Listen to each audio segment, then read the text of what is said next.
Hello guys. आप 360 renders निकाल तो लेते हो, लेकिन क्लाइंट को भेजने के बाद क्लाइंट बोलता है कि फ्लोरिंग स्पेस नहीं दिख रही। तो प्रॉब्लम रेंडर में नहीं है, प्रॉब्लम है उसके सीन सेटअप में। आज मैं आपको वही एग्जैक्टली सेटअप बताने वाला हूँ कि 3ds Max में 360 रेंडर्स कैसे परफेक्टली निकाले जाते हैं। तो without wasting time let's get start. तो सीधा जंप करते हैं कैमरा के ऊपर विदाउट टाइम वेस्ट किए। तो सबसे पहले 360 रेंडर्स के लिए आपको एक कैमरा क्रिएट करना पड़ेगा। और सबसे पहले एक बात भी क्लियर कर लो, 360 रेंडर्स नॉर्मल कैमरा नहीं होता, ये एक बेसिकली एक स्फेरिकल इमेज होती है। सो मैं जाऊंगा कैमरा पर। इसके बाद आपको कोरोना कैमरा ही लेना है 360 के लिए। ओके, तो क्लिक ऑन कैमरा। ये मैंने एक अपार्टमेंट बनाई हुई है। यहाँ पर मुझे ये वाला लिविंग रूम पूरा 360 दिखाना है, जिसमें कवर होना चाहिए एंट्रेंस फॉयर, डाइनिंग, थोड़ा फार किचन और आपका बालकनी।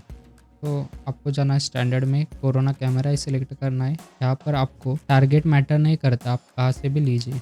ओके, तो मैंने ऐसा कुछ कैमरा सेट किया। इसका टारगेट ऑफ करता हूँ फिलहाल, मुझे ज़रूरत नहीं है। एब्सोल्यूट ऑन और वाई डायरेक्शन में 1.1 मीटर मतलब 5 फीट अराउंड। तो मैं यहाँ पर सिंपली स्विच करता हूँ रेगुलर कैमरा में। ये देखिए, ये हो गया हमारा नॉर्मल कैमरा। ठीक है, ये थोड़ा सा पीछे लेता हूँ, select camera, go to top view और सिंपली बैकवर्ड। ओके, ये हो गया हमारा नॉर्मल कैमरा। तो हम क्या करते हैं नॉर्मल कैमरा के लिए, ये सिंपल ऐसा रेंडर करते हैं। ओके, तो ये तो हो गया हमारा नॉर्मल कैमरा। अभी हम देखते हैं कि यही कैमरा को 360 कैसे स्विच करना है। तो मैं सिंपली वही कैमरा चूज़ करता हूँ, ये वाला कैमरा। इसको मुझे सेट करना है 360। ठीक है, इसलिए मैं इसको सेंटर में अलाइन करता हूँ रूम के। इसके बाद आपको जाना है कैमरा सेटिंग्स के अंदर। यहाँ पर आप हमेशा ध्यान रखिए कि फोकल लेंथ ज़्यादा मैटर करता है 360 में। ठीक है, तो यहाँ पर मैं 20-22 अराउंड रखता हूँ। इसके बाद यहाँ पर आपको कुछ चेंज नहीं करना है, यहाँ पर भी आपको कुछ चेंज नहीं करना है। आपको मेन ऑप्शन आता है यहाँ पर, जहाँ पर आपको दिख रहा है प्रोजेक्शन ऑन वीआर। ओके, यहाँ पर एक बार फिर देखिए, प्रोजेक्शन ऑन वीआर पर क्लिक कीजिए। इसके बाद मैं क्या करता हूँ, इंटरेक्टिव शुरू ही रखता हूँ। तो दिस इज़ और कैमरा सेट। ठीक है, अब ये स्विच कैसे होता है ऑटोमेटिकली वो मैं आपको दिखाता हूँ। तो आपको जाना है प्रोजेक्शन एंड वीआर में। इसके बाद यहाँ पर टाइप का ऑप्शन है, यहाँ पर आपको सिंपली सिलेक्ट करना है स्पेरिकल 360। ओके, सो जिसमें आपको लेफ़्ट, राइट, टॉप, बॉटम सब एरिया कवर हो जाएंगे, हर ऑब्जेक्ट कैप्चर हो जाएगा। सो मैं इसे सिंपली करता हूँ स्पेरिकल 360 स्विच। ये देखिए, इंस्टेंटली 360 रेंडर पर स्विच हो गए। आप व्यू पोर्ट देख सकते हैं, ये रहा पहले वाला पर्सपेक्टिव, यहाँ देखिए, और उसके बाद ये रहा हमारा 360। So this is done, this is good to go. So ये तो हो गया हमारा स्फेरिकल 360। लेकिन आप बोलेंगे यही करने से सिर्फ 360 रेंडर हो जाता है क्या? तो नहीं, और भी इसमें हमें चीज़ें करनी पड़ती। तो अब देखिए, ये क्या हो गया, 1.1 मीटर पर ही सेट तो है आई लेवल पर, लेकिन ये मुझे ज़्यादा ही नीचे लग रहा है। आप ये वाला एरिया देख सकते हैं, जैसे डिस्टॉर्शन फील हो रहा है। तो हमेशा ध्यान रखिए कि 360 रेंडर्स के लिए आपको हाइट 1.5 फीट लेनी है। ठीक है, 1.1 आई लेवल के लिए और 1.5 360 रेंडर के लिए। तो सिंपली मैं क्या करता हूँ, हमारा कैमरा पर जूम करता हूँ, इसको 0 पर सेट करता हूँ पहले तो फ्लोरिंग पर। ओके, अभी मैं इस 1.5 मीटर पर सेट करूँगा। तो 1.5 मीटर पर सेट। ओके, हमें लगेगा ये ज़्यादा ही ऊपर हो गया है, लेकिन दिस इज़ परफेक्ट। तो फिर से इंटरेक्टिव करते हैं और देखते हैं। ये देखिए, अब ज़्यादा नीचे भी नहीं लग रहा है और ज़्यादा ऊपर भी नहीं लग रहा। आप कैमरा ज़्यादा नीचे लोगे तो ऐसा फील होगा जैसे एक चिल्ड्रन देख रहा है रूम, और ज़्यादा भी ऊपर लोगे तो ऐसा फील हो रहा है बहुत ज़्यादा हाइट वाला पर्सन उसको देख रहा है। तो 1.5 metre is good, around 150 to 160 centimetre इसकी हाइट होती है। और हमेशा ध्यान रखें, आपको जो भी एरिया कवर करना है उसके बीच में कैमरा सेट करना। तो ये देखिए, मुझे अभी लिविंग दिखाना था, इसलिए मैंने लिविंग के बीच में कैमरा सेट किया हुआ है। इससे क्या हो गया, हमारा डाइनिंग एरिया, किचन एरिया भी दिख रहा है, एंट्रेंस फॉयर भी दिख रहा है, और यहाँ पर बालकनी भी दिख रही है। लेकिन यहाँ पर और एक हमारा सेटिंग्स रह जाता है, वो है हमारी रेंडर सेटिंग्स। वैसे हम हर प्रॉब्लम सॉल्व कर सकते हैं। हम अभी 1-to-1 सेशन कॉल भी लेते हैं, लिंक इन डिस्क्रिप्शन।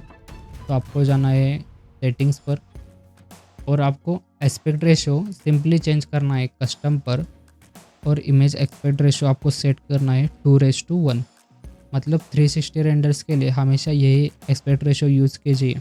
इससे वीआर ग्लासेस में भी आप देखेंगे तो ये सीधा सीधा क्लियरली और विदाउट डिस्टॉर्शन आपको नज़र आएगा। So I set this to 2.1 ratio, lock कीजिए और कम से कम 4K रेंडर निकालिए, क्योंकि इससे कम क्वालिटी का आप रेंडर निकालेंगे तो वो नॉइज़ी फील होगा या फिर वो उसमें बहुत ज़्यादा ग्रेन्स आ जाएंगे।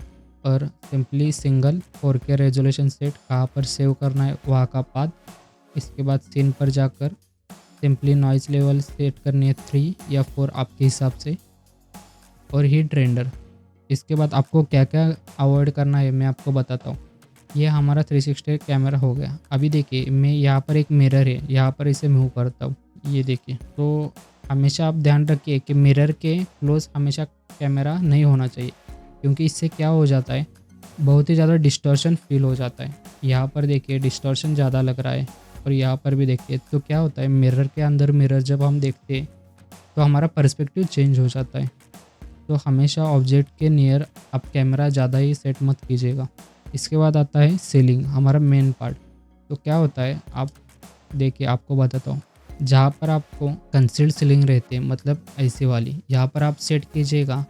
तो ये देखिए हम कर्टन सेट को करते हैं लेकिन प्रॉपर उस पर निश नहीं क्रिएट होती। इससे क्या होता है, आप 360 में देखते हो तो वहाँ पर ग्लिच जैसा नज़र आता है या ज़्यादा ग्रेन्स आते हैं। तो आप अवॉइड कीजिए कि सीलिंग के ऐसे वाले पार्ट में कैमरा रखना। तो आप सिंपली क्या कीजिए, कैमरा उस लिविंग रूम के बीच में रखिए, या जो भी कुछ आपको कवर करना है उसके बीच में रखिए। ये हो गया हमारा 360 कैमरा रेंडर सेट। इतना ईजी है। तो आप ये पॉइंट्स लिख के लीजिए कि कैमरा को हमेशा 1.5 मीटर के हाइट पर ही रखना है, और एस्पेक्ट रेशियो 2:1, और रिजोल्यूशन हमेशा मिनिमम 4K मतलब 4000। इसके बाद ये रेंडर हो तो गया, लेकिन हमें इसे अभी चेक भी करना है। तो वो कैसे करते हैं, तो आपको सिंपली जाना है इस साइड पर 360 पैनोरामा वेब व्यूअर, और यहाँ पर आपको वो इमेज अपलोड करनी है। सो मैं यहाँ पर डेस्कटॉप पे रेंडर किया हुआ है ऑलरेडी, उसे अपलोड कर दी यहाँ पर। और ये देखिए मैंने ये 30 पासेस पे निकाली, इसलिए ये डीनॉइज हो रहा है। तो ये देखिए परफेक्टली सब कुछ नज़र आ रहा है। लेकिन मैं अगर कैमरा यहाँ पर सेट करता, इधर कैमरा यहाँ पर सेट करता, तो यहाँ पर ग्लिच जैसा नज़र आता। तो ध्यान में रखिए 360 रेंडर निकालते समय हाइट परफेक्ट होनी चाहिए और रिजोल्यूशन भी ज़्यादा होना चाहिए। सो दिस इज़ गुड। मैं आपको और एक इमेज दिखाता हूँ। तो this is a bedroom. Height मैंने 1.5 रखी, इसलिए ये अच्छा लग रहा है, कोई भी डिस्टॉर्शन नज़र नहीं आ रहा। तो दिस इज़ गुड। तो ये हो गया हम 360 कैमरा एंगल कैसे निकालते हैं, ये सेटिंग्स ध्यान में रखिए। तो गाइस आपको पता चल गया होगा कि प्रॉब्लम रेंडर में नहीं होता, प्रॉब्लम होता है उसके सीन सेटअप में। अगर ये वाला वीडियो पसंद आया हो तो लाइक एंड सब्सक्राइब ज़रूर कर देना।